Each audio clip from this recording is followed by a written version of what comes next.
Much love, peace, and blessings to all the entities out there, everywhere. This video right here, I'm basically gonna go into my library, which is quite a good size. And I'm not talking ebooks that I got on file, which I've got thousands probably. I've got gigabytes of ebooks online. But I'm gonna go into my actual physical library. And these videos here, there's probably not going to be too many people that watch these videos, but these videos have a purpose, and the purpose is for those individuals that want to take their learning to a higher form of education. In other words, if the seed of self-education, which I tend to want to throw out all over the place, um, basically matures in your mind, and you decide to take that and build on that, basically building on your foundation and what you already know, clean out the clutter up here.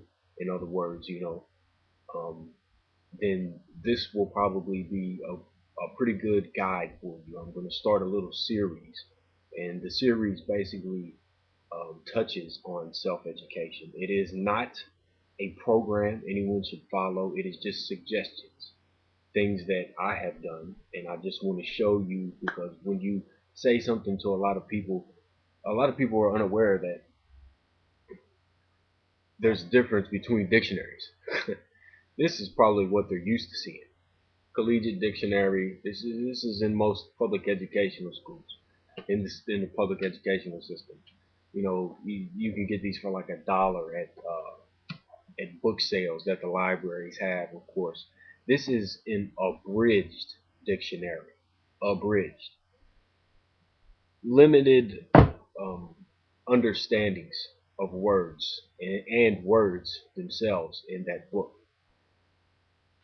I suggest that if you want to start expounding on mind and building mind, that solid foundation of truth, you go beyond what they give you, because they give you the smallest amount to build your etiquette and your grammar and your entire character on, your entire knowledge base on. They give you such a small amount that it's not fun.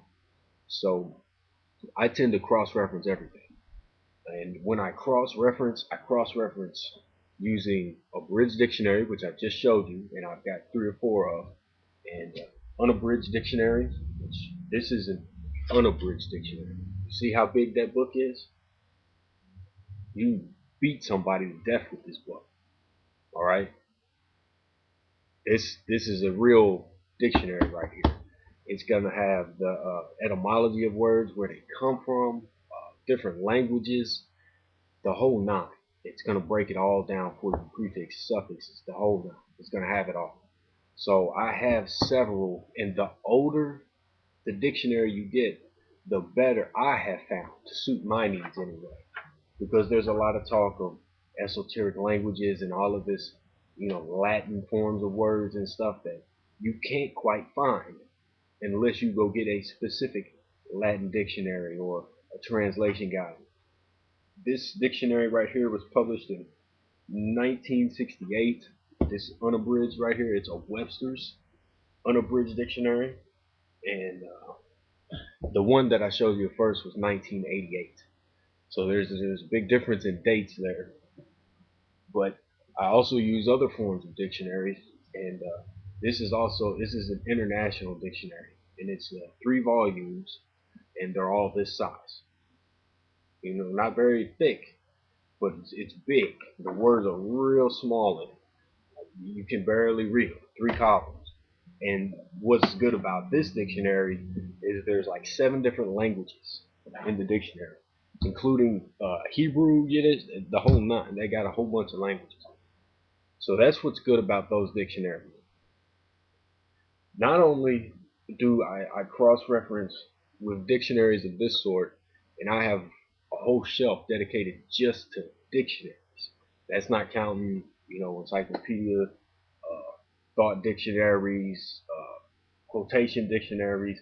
I'm going to show you examples of all of these dictionaries, so you can get an idea that of what you can go and search for. And all of these books that I got in my library, I've had a lot of them for years and years and years and years and years. I've been doing this a long time. There's a lot of people just now getting on the bandwagon when they find out what this is about, what that's about. When I grow up, I like to say that I got more than one education. All right. I was taught things by family, elders, people around me that I wasn't taught in school. And I was taught things that people don't learn until later on whenever they go and they research things for themselves. So I was lucky in a sense. I got more than one education. They told me to watch out for that trap. And a lot of times here on YouTube, I see videos of people reading straight from their computer screen. But I will say that there are individuals out there. And these individuals, I give them credit and I give them their props. When you can actually see the book in their hand. Which, don't get me wrong, there's good material on the computer. But a Google education will only get you so far. Sure, you can cross-reference, which that's one of my forms of cross-referencing. But you got to keep in mind, on a computer, anybody can edit anything they want to. When you take a book that's been mass published and mass produced, you cannot have a fuck up. You can't. You ain't gonna recall 100,000 books. You see what I'm saying? The cost is too expensive. They get edited so many times. So books are a good way to go. A lot of people, I don't see them reading books too much anymore. I see them eyes glued to the computer screen. Nothing wrong with that, but be careful with the information that you get. Be sure and cross-reference as much as you can. Just something that I'm putting out there. Anyway, how I do it anyway. Everybody does things different. Now, I'm going to move on, show you a couple other dictionaries. This one right here is an Oxford Universal Dictionary. It's good size. It is a universal dictionary, and Oxford Press, 1933 was when this one was published and produced. Pretty old, it's not exactly a spring chicken, but I like the old ones because you can get things in the old ones that you can't get in the new ones, and you can get things in the new ones that you can't get in the old ones. So it's a good way to cross-reference. I personally feel the older the dictionary, the better, but to each their own. Yeah. I also have plenty of thesauruses, which is another good way. If you're a writer, if you're a thinker, you can see where words go and what other words. It is the Oxford Dictionary and thesaurus. And this one was like $8.99. I ended up paying for this. It was at some surplus bookstore, is basically what it was.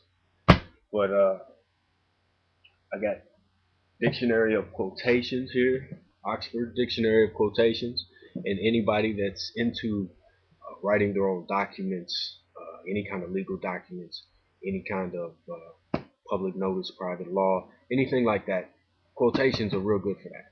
And not only that, but when you have a book like this, you can look up quotations from all kinds of people, all kinds of scholars, all kinds of academics, and it's a real good source of information.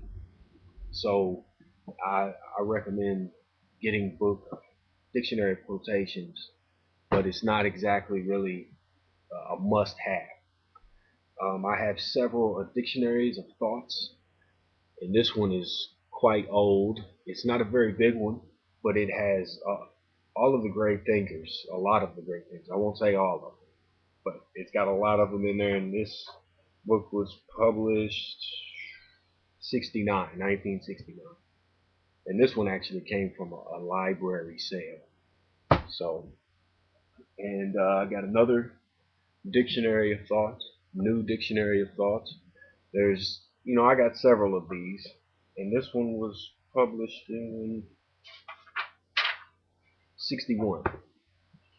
So there's that right there is some of the dictionaries there that I tend to use in cross-referencing. I'm going to go ahead and stop this video right here and preview it and publish it, and then I'm going to go through some more of my dictionaries and referencing books, and I'll see you all here soon whenever I make this next one. Much love, peace, and blessings to all the